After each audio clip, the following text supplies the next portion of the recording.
everyone. Tonight, I'm going to tell the story of a guard who receives calls from his own phone number at the midnight. The night always began the same way. At exactly 11:47 p.m., the security desk lights flickered once, never twice, never more, and then stabilized. The building settled into its familiar silence, broken only by the distant hum of generators and the soft ticking of the analog clock mounted crookedly above the monitors. Evan Cole sat alone behind the desk, hands wrapped around a lukewarm cup of vending machine coffee. He had worked the night shift at Hawthorne Corporate Complex for 3 years, long enough to know every sound the building made after dark. The click of cooling metal, the sigh of old air vents, the low groan of elevators resting between floors.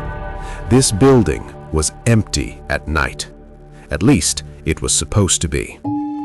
Hawthorne rose 12 stories above the industrial outskirts of the city, a glass and steel monument to a company that had quietly gone bankrupt 5 years earlier.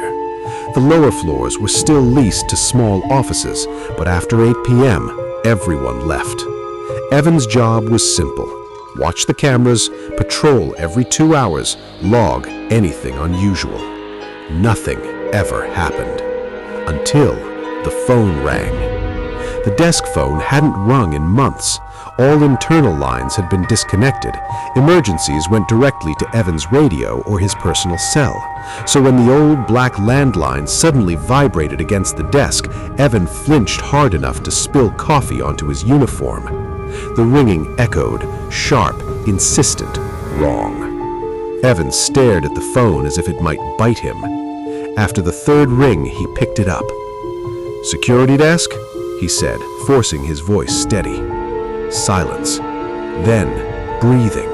Slow, controlled, familiar. "Hello?" Evan said again. The breathing stopped. A voice spoke. His voice.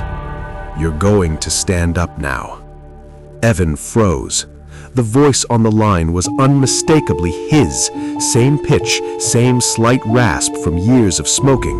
Even the pauses were identical. "This isn't funny," Evan said, his heart pounding.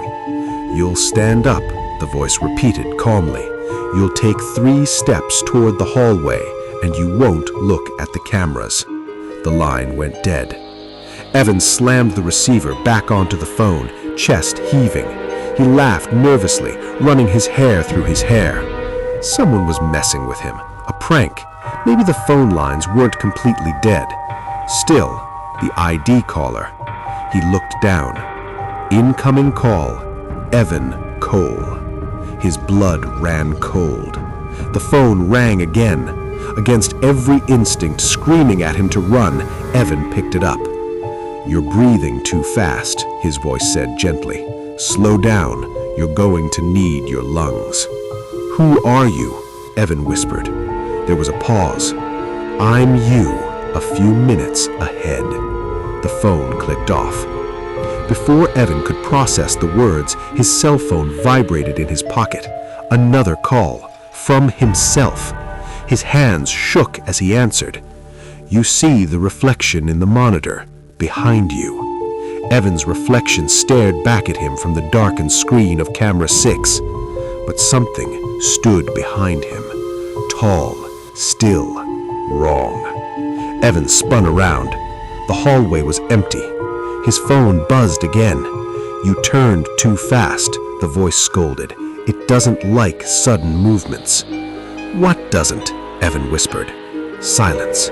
Then, "You're going to patrol now." The corridors of Hawthorne felt narrower than usual, the fluorescent lights dimmer, flickering like tired eyes. Evan's footsteps echoed too loudly, each one swallowed by the building with a delay that made his skin crawl. His radio crackled to life. "Second floor first," his own voice instructed. "Room 214. Evan stopped walking. "No, I'm not doing this." The radio crackled again. You're already doing it. The lights went out. Darkness swallowed the hallway, thick and complete. Evan's breathing sounded deafening in his ears. Then the emergency lights flickered on, red, casting long shadows that bent and twisted unnaturally along the walls. His phone vibrated. You'll hear something scratching. Don't investigate. You won't like what scratches back. A sound echoed from the end of the corridor. Scratch. Slow, deliberate. Evan pressed his back against the wall, sweat soaking through his uniform. The scratching grew louder, closer, like nail fingers dragging across concrete. You're almost there, the voice murmured. Room 214. The scratching stopped. Evan stood outside the door, his hand hovering over the knob. You can see under the door, the voice said softly. The shadow. It's waiting for you to open it. Evan looked. A shadow pooled beneath the door, too many angles, shifting as if breathing. I won't, Evan whispered. The phone vibrated violently. If you don't open it, the voice said, suddenly strained, you'll see it anyway, somewhere worse. Evan's hand closed around the knob. He opened the door. The room was empty, except for the phone, sitting on the desk inside, ringing. Evan stepped forward slowly and picked it up. You're doing well, his voice said.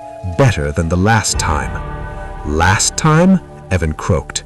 The lights flickered, and for a brief, horrifying second, Evan saw himself standing in the corner of the room, pale, eyes hollow, mouth stretched into a silent scream. Then the lights stabilized. You didn't make it past the 4th floor before. You panicked. You ran. Evan staggered backward. You died, the voice added calmly. The phone rang again, on the desk behind him. Another call. Another Evan. By the time Evan reached the 4th floor, reality felt thin, stretched like wet paper. Doors led to hallways that didn't exist. Stairwells looped back onto themselves. His phone rang constantly, each call predicting his next movement with terrifying accuracy. You'll trip, his voice said. He tripped. You'll hear crying. He heard it. You'll smell smoke, the air filled with the stench of burning flesh. Why are you doing this? Evan sobbed. Because you asked for answers that night. Evan remembered. The accident, the emergency alarm he ignored, the emergency exit he locked, the footsteps pounding behind a door he never opened, the screams. You let them burn, his voice said quietly. Now the building won't let you leave. The final call came on the rooftop. Wind howled around him as the city lights blurred below. His phone rang one last time. You're going to jump, the voice said gently. But this time, you'll understand. Evan stepped onto the edge. Will it end? He asked. There was a pause. No, the voice answered. It will begin again, with the next night guard. The phone slipped from Evan's hand, falling 12 stories down, and rang the moment it hit the ground. At 11:47 p.m. the next night, the security desk lights flickered once. A new guard sat down, and the phone rang.